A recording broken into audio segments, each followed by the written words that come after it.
Assalamualaikum warahmatullahi wabarakatuh. Perkenalkan, nama saya Muhammad Malik Fajar dari Prodi Administrasi Publik, NIM 2230711054.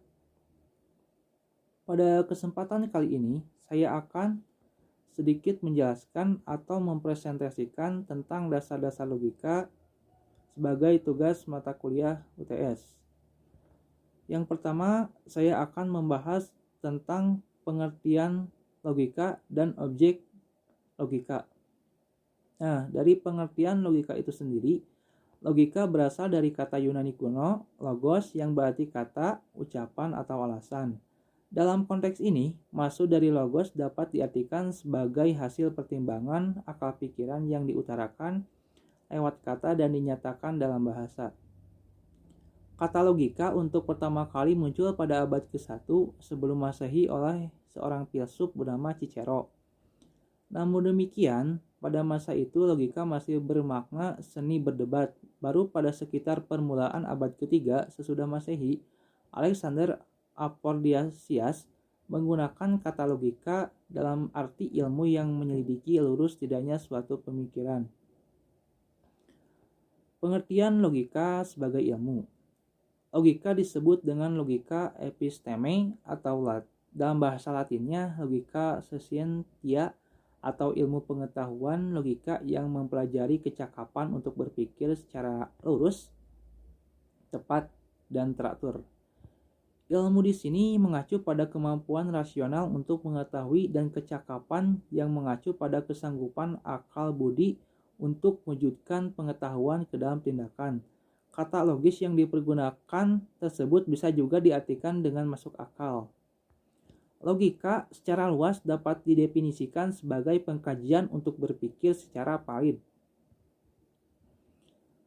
William Alston, menurut para ahli, pertamanya adalah William Alston mendefinisikan logika sebagai studi mengenai penyimpulan, tepatnya usaha untuk menentukan kriteria-kriteria yang mampu membedakan penyimpulan yang valid dan yang tidak valid. Nah, sementara itu Alfred Cyril Ewing berpendapat bahwa logika adalah studi mengenai berbagai jenis proposisi dan keterhubungannya satu sama lain dapat menentukan kebenaran suatu penyimpulan. Objek kajian logika. Terdapat dua objek dari suatu kajian logika, yaitu objek material dan objek formal. Objek material adalah suatu bahan yang menjadi tinjauan penelitian atau pembentukan pengetahuan itu. Objek material ini dapat menyangkut apa saja, baik yang konkret maupun hal yang abstrak. Misalnya dalam ilmu psikologi, studi tentang perilaku manusia.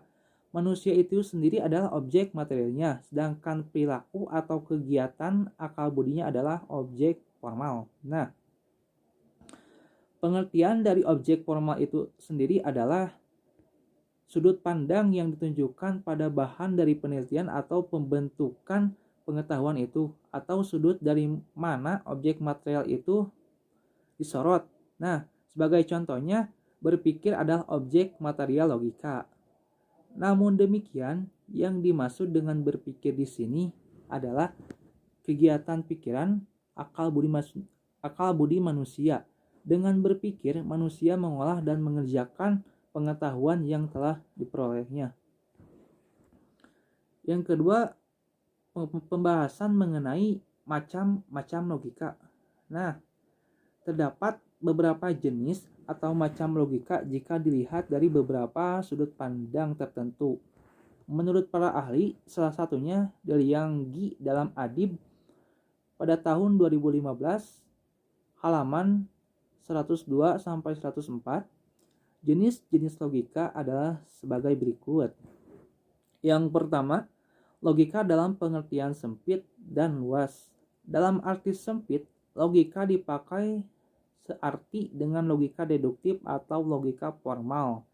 Sedangkan dalam arti luas, pemakaiannya mencakup kesimpulan-kesimpulan dari berbagai bukti dan tentang bagaimana sistem penjelasan disusun dalam ilmu alam, serta meliputi pula pembahasan mengenai logika itu sendiri. Yang kedua, logika deduktif dan induktif.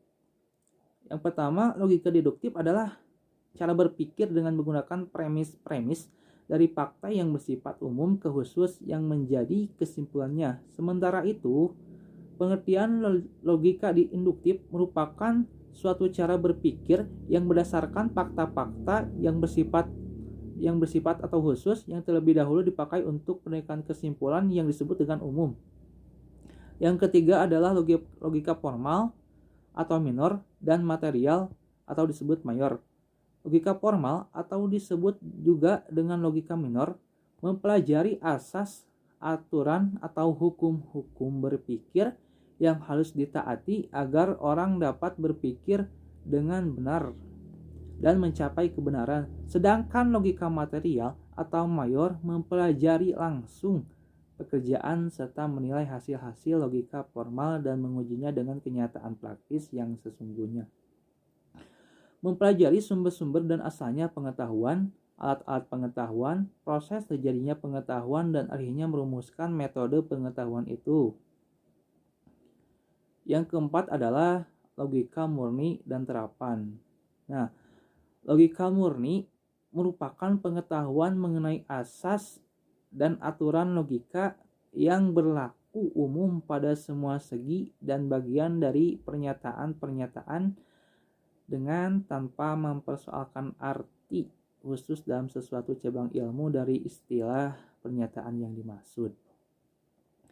Logika terapan adalah pengetahuan logika yang diterapkan dalam setiap cabang ilmu, bidang-bidang filsafat, dan juga dalam pembicaraan yang menggunakan bahasa sehari-hari.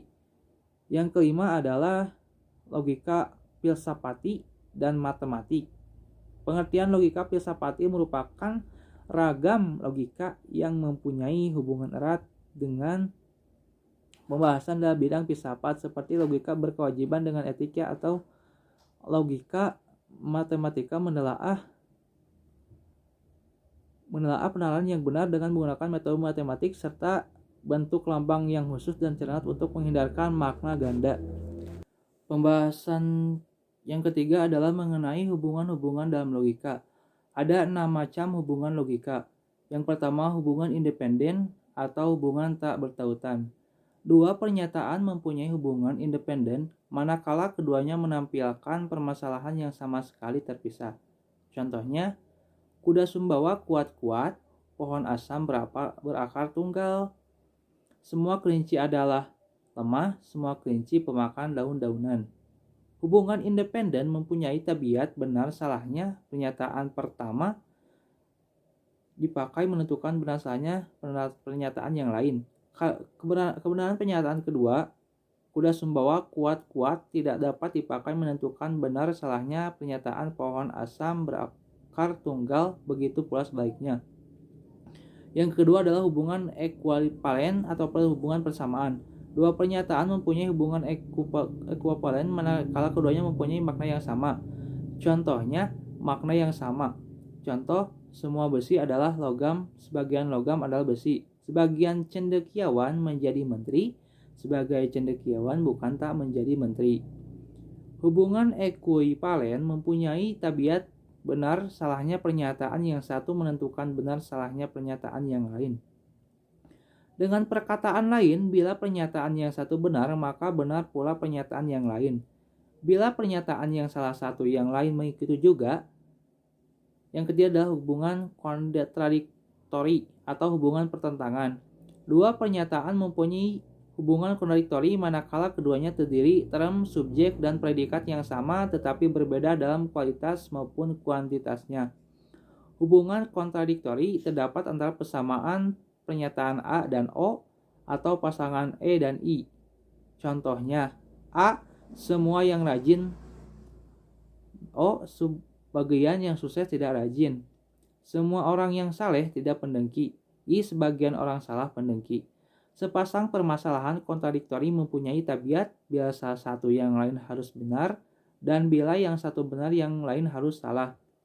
Tidak mungkin benar keduanya atau salah keduanya. Contohnya, pasangan A dan O. Bila dalam kenyataan semua orang yang sukses adalah orang yang rajin, maka pernyataan A dan O dan salah. Sedangkan bila dalam kenyataan beberapa orang Yang sukses adalah orang-orang yang tidak rajin, maka pernyataan O benar dan A salah. Semua orang sukses adalah tidak rajin, maka A salah dan O benar.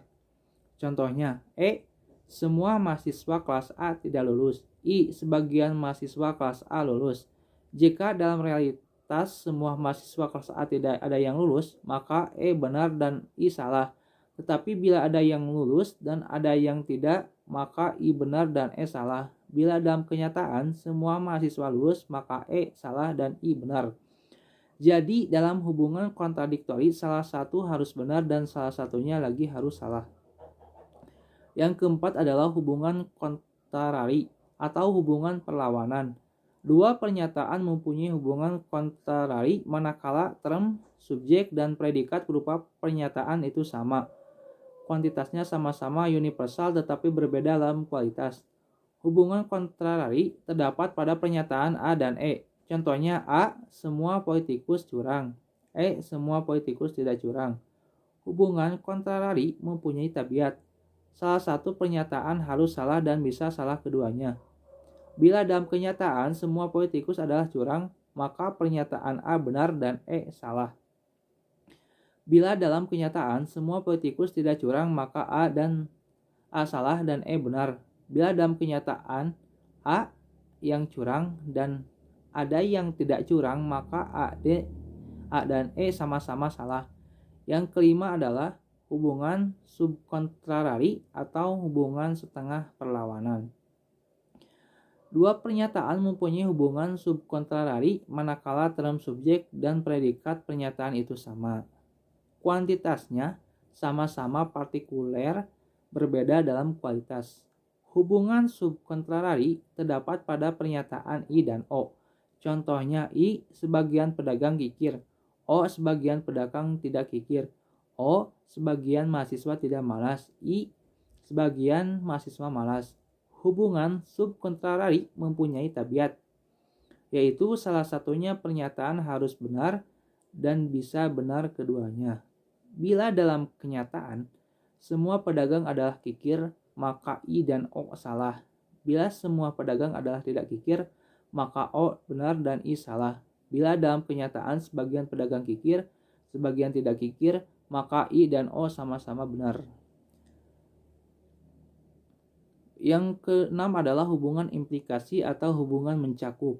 Dua pernyataan mempunyai hubungan implikasi manakala term, subjek, dan predikat pernyataan itu sama-sama dalam kualitas tetapi berbeda dalam kuantitas. Hubungan implikasi terdapat pada pernyataan A dan I serta pasangan antara E dan O. Contoh, A, semua mahasiswa kelompok C rajin. I, sebagian mahasiswa kelompok C rajin. Semua patriot tidak malas. O, sebagian patriot tidak malas. Hubungan implikasi mempunyai sifat bila benar keduanya salah satunya atau satu benar dan satu salah. Contoh pernyataan A dan I, bila dalam kenyataan semua mahasiswa kelompok C rajin, maka A benar, begitu pula I. Jadi, di sini keduanya benar. Bila dalam kenyataan semua mahasiswa kelompok C tidak rajin, maka A dan I salah. Bila dalam kenyataan mahasiswa kelompok C ada yang rajin dan ada pula yang tidak, maka A benar dan I salah. Pernyataan singular. Pernyataan A dan E dengan subjek dan predikat yang sama, sebagaimana kita ketahui mempunyai hubungan kontrari. Tetapi pernyataan A dan E singular dengan subjek dan predikat yang sama mempunyai hubungan kontradiktori seperti A singular, Hasan berbaju hitam. E singular, Hasan tidak berbaju hitam. Sepasang permasalahan A singular dengan subjek yang sama tetapi predikat berbeda dapat mempunyai hubungan kontrari seperti A singular, Nurdin pergi ke Yogyakarta. A singular, Nurdin pergi ke Solo. Sepasang permasalahan A atau singular dengan subjek sama tetapi predikat berbeda dapat juga mempunyai hubungan independen seperti A singular, Nurdin pergi ke Yogyakarta.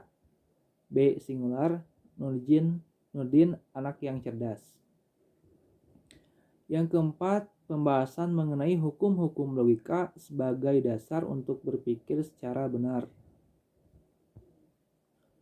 Ada 3 hukum dasar logika formal. Yang pertama dan yang terpenting adalah hukum identitas. Hukum tersebut dapat disebutkan dengan berbagai cara. Sesuatu selalu sama dengan atau identik dengan dirinya. Di dalam aljabar, bahwa A sama dengan A, maka rumusan khusus hukum tersebut tidak terlalu penting. Pemikiran esensial dalam hukum tersebut adalah dengan mengatakan bahwa sesuatu itu sama dengan dirinya. Dalam segala kondisi tertentu, sesuatu itu tetap sama dan tidak berubah, dan keberadaannya absolut, seperti yang dikatakan oleh para ahli fisika.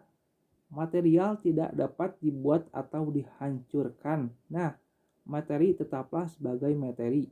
Jika sesuatu selalu dan dalam semua kondisi sama atau identik dengan dirinya, maka kesimpulan tersebut secara logis patuh pada hukum identitas. Jika A selalu sama dengan A, maka ia tidak akan sama dengan yang A atau non-A. Kesimpulan tersebut dibuat secara eksplisit dalam hukum kedua logika formal. Hukum kontradiksi menyatakan bahwa A bukanlah A atau non-A itu tidak lebih dari sebuah rumusan negatif dari terminal positif yang dituntun oleh hukum pertama logika formal. Jika A adalah A, maka menurut pemikiran formal bahwa A tidak dapat menjadi non-A. Jadi hukum kedua dari logika formal yakni hukum kontradiksi dengan membentuk tambahan esensial pada hukum pertama. Dengan contoh sebagai berikut, misal manusia tidak bisa menjadi bukan manusia. Demokrasi tidak bisa menjadi bukan demokratif. Buruh upah tidak bisa menjadi buruh upah. Jadi, hukum kontradiksi menunjukkan perpisahan dan perbedaan antara esensi materi dengan pemikiran. Jika A selalu sama dengan dirinya, maka ia tidak mungkin berbeda dengan dirinya. Perbedaan antara esensi materi dengan pemikiran. Jika A selalu sama dengan dirinya, maka ia tidak mungkin berbeda dengan dirinya. Perbedaan dan persamaan menuntut dua hukum di atas adalah benar berbeda, sepenuhnya sama sekali tidak berhubungan, dan menunjukkan saling berbedanya antara karakter benda atau things dengan karakter pikiran atau thought. Yang pertama, hukum dasar logika formal. Hukum identitas, A sama dengan A. Hukum kontradiksi, A adalah bukan non-A. Hukum tiada jalan tengah atau the law of exclusive middle, A adalah bukan B dan B adalah bukan A. Yang kedua, hukum dasar logika idealisme, tesis atau penginayaan, antitesis atau pengingkaran, sintetis atau kesatuan, kontradiksi.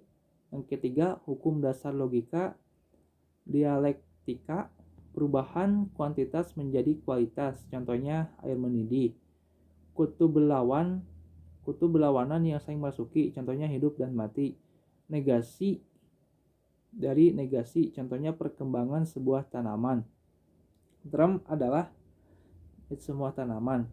Yang kelima adalah mengenai pembahasan makna kata atau disebut dengan term.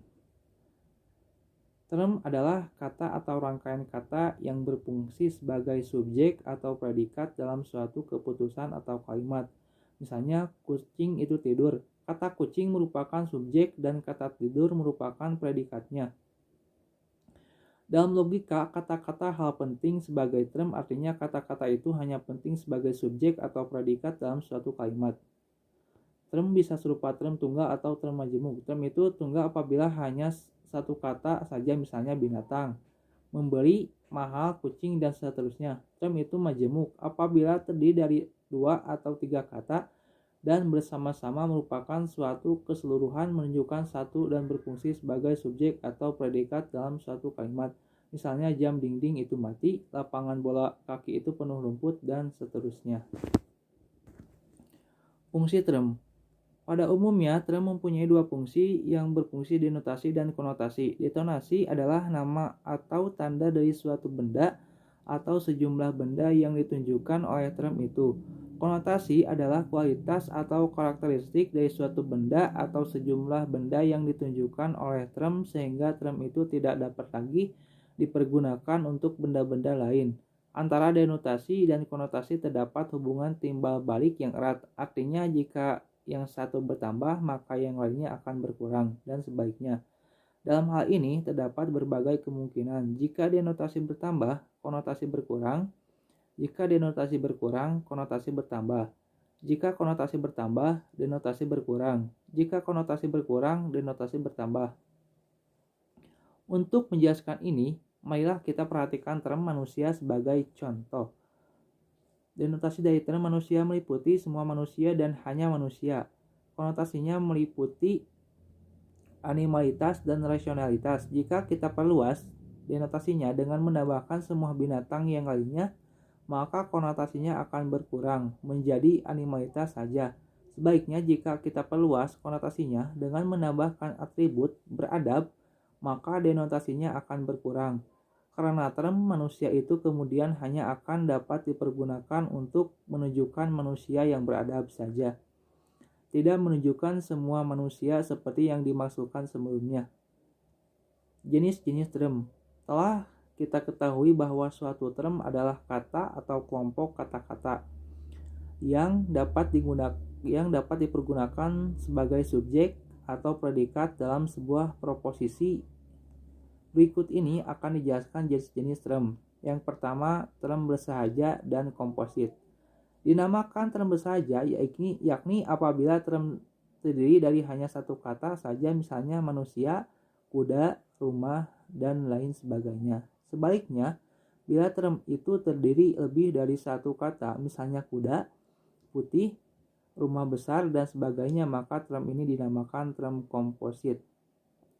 Yang kedua adalah term singular, general, dan kolektif. Term singular adalah term yang menunjukkan satu objek saja, misalnya gunung yang tertinggi di Indonesia, Presiden pertama Republik Indonesia. Sedangkan term general adalah term yang dapat dipergunakan bagi setiap anggota kelas dengan arti yang sama, misalnya manusia, buku, mahasiswa, dan lain-lain. Lebih lanjut, para ahli logika membagi lagi term khusus menjadi dua subkelas, yaitu term tunggal signifikan dan term tunggal non-signifikan. Term khusus yang menunjukkan objek dengan mengemukakan kualitas yang tertentu seperti gunung yang tertinggi di Indonesia, Presiden Republik Indonesia yang pertama, dan sebagainya disebut term tunggal signifikan. Sedangkan term khusus yang tidak menunjukkan objek dengan mengemukakan kualitas tertentu dinamakan dengan term tunggal non-signifikan. Misalnya, gunung yang tertinggi, Presiden Indonesia, dan sebagainya. Term kolektif adalah term yang dipergunakan untuk menunjukkan sekelompok benda yang membentuk satu keseluruhan atau satu kelas. Misalnya juri, mahasiswa, angkatan darat, dan sebagainya. Term kolektif mungkin bersifat khusus dan umum. Term kolektif khusus adalah term kolektif yang hanya dapat dipergunakan untuk sekelompok benda-benda, misalnya orang-orang Indonesia, mahasiswa UIN, Syarif Hidayatullah Jakarta, dan sebagainya. Jika term kolektif itu dapat digunakan untuk tiap-tiap kelompok, misalnya mahasiswa, pelajar, dan sebagainya, disebut term kolektif umum. Yang ketiga, term positif, negatif, dan privatif. Suatu term dikatakan positif bila term itu menyatakan benda atau atribut yang ada, dikatakan negatif bila term itu menyatakan benda yang tidak ada, dan dikatakan privatif bila benda atau atribut benda itu tidak ada pada waktunya sekarang, tetapi mungkin dimilikinya pada waktu yang lain. Term privatif menyatakan bahwa suatu objek atau suatu benda biasanya memiliki kualitas, tetapi kualitas itu pada saat ini tidak ada, misalnya buta, lumpuh, bisu, dan sebagainya. Seseorang disebut buta karena oleh suatu sebab pada suatu waktu ia tidak dapat melihat walaupun ia memiliki mata. Term konkret dan abstrak. Term konkret adalah nama benda, sedangkan term abstrak adalah nama kualitas atau kumpulan kualitas yang dapat dibicarakan terlepas dari hubungannya dengan suatu benda. Suatu term dikatakan konkret kalau menunjukkan suatu benda, artinya bila menunjukkan seseorang, suatu objek, suatu kenyataan, atau apa saja yang mempunyai kualitas dan eksistensi tertentu, misalnya meja. Meja adalah suatu benda yang memiliki beberapa kualitas, misalnya bentuknya, beratnya, rupanya, dan sebagainya pada suatu waktu tertentu. pada tempat tertentu dan mempunyai hubungan dengan objek lain. Sebaliknya, suatu term adalah abstrak bila menyatakan kualitas atau kualitas terlepas dari eksistensi tertentu pada suatu waktu dan suatu tempat atau dalam hubungan dengan benda-benda lain, misalnya persegi putih, merah, dan sebagainya. Yang kelima adalah term relatif dan absolut. Term relatif adalah term yang tidak pernah dapat dipahami dengan sendirinya dan selalu harus ada hubungannya dengan benda atau kualitas yang lain. Dengan kata lain, term relatif adalah term yang selalu menunjuk benda yang lain dan artinya hanya dapat dipahami dari hubungannya dengan benda yang lain itu. Abang adalah term relatif karena term ini tidak akan berarti kalau tidak ada dua orang bersaudara yang dilahirkan oleh orang tua yang sama. Demikian pula, halnya sama dengan suami, istri, anak, orang tua, dan sebagainya. Term absolut adalah nama suatu benda atau atribut yang dapat dipahami dengan sendirinya dan tidak dihubungkan dengan benda atau atribut lain, misalnya pohon, manusia, dan sebagainya. Yang keenam adalah term sinonim dan equopic. Term sinonim, term yang mengacu pada berbagai benda dengan satu sebutan, contohnya bunga menandai mawar, kamboja, anggrek. Term equivoc adalah term yang mempunyai makna lebih dari satu dan umumnya mempunyai dua makna, seperti bunga, bulan, buku, lain, dan sebagainya. Bunga nan cantik bisa juga berarti bunga mawar yang merah nan harum dan bisa pula berarti bunga bang. Bulan bisa berarti bulan yang ada di langit atau planet, bisa juga berarti bulan untuk perhitungan kalender. Begitu juga buku. Buku bisa berarti panjang batang tanaman di atas dua ruas dan bisa pula berarti kertas yang diikat sebagian isinya yang kemudian dijilid. Yang terakhir mengenai penjelasan jenis-jenis proposisi. Yang pertama, proposisi berdasarkan bentuknya. Berdasarkan bentuknya, proposisi dapat dibedakan menjadi proposisi tunggal dan majemuk. Yang pertama, proposisi tunggal, proposisi yang terdiri dari satu subjek dan satu predikat dan hanya mengungkap satu pernyataan saja. Contoh kalimat proposisi tunggal, saya menangis, kakak berlari. Proposisi majemuk, proposisi yang terdiri dari satu subjek namun lebih dari satu predikat atau merupakan gabungan dari dua proposisi tunggal. Contoh kalimat proposisi majemuk, ayah mengerjakan tugas kantor dan mendengarkan siaran radio. Setiap warga negara harus menjalankan kewajibannya dan menerima haknya. 2. Proposisi berdasarkan kualitasnya. Berdasarkan kualitasnya, proposisi dibedakan menjadi proposisi positif atau proposisi afirmatif dan proposisi negatif. Proposisi positif, proposisi yang bagiannya predikatnya mendukung atau membenarkan subjek. Contoh kalimat proposisi positif, semua guru adalah orang pandai. Proposisi negatif, proposisi yang bagian prediknya tidak mendukung atau menyalahkan subjek. Contoh kalimat proposisi negatif, tidak satu hewan pun dapat berfotosintesis. 3. Proposisi berdasarkan luas pengertiannya. Berdasarkan kuantitasnya, proposisi dibedakan menjadi proposisi umum atau universal, proposisi khusus atau partikular, dan proposisi singular. Proposisi umum atau universal, proposisi dengan predikat yang mendukung atau menyangkal semua subjek. Penanda proposisi tersebut adalah kata seluruh atau masing-masing, semua, setiap.